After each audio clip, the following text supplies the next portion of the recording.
Hello everyone, welcome back to another video. Today we're checking out two great Markdown editors and note-taking tools, Typora and Zettlr. Whether you're a writer, researcher, or just like staying organized, these apps can help you work smarter. First, Typora. Typora is a clean and elegant Markdown editor that combines editing and live preview in a single view. It's perfect for writers who want a distraction-free experience. You can also export your work easily to PDF or Word, making it ideal for professional writing and publishing. It comes with a one-time cost of $15. While it's smooth and polished, it doesn't offer many plugins or advanced note linking features. If you want a focused, no-frills writing experience, Typora is a solid choice.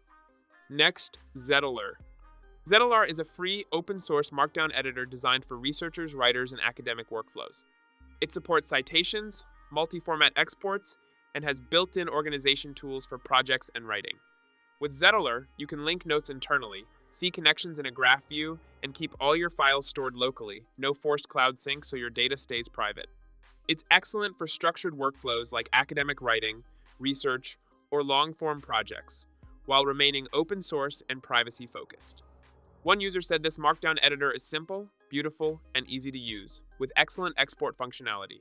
They appreciated that it stays straightforward without becoming complicated.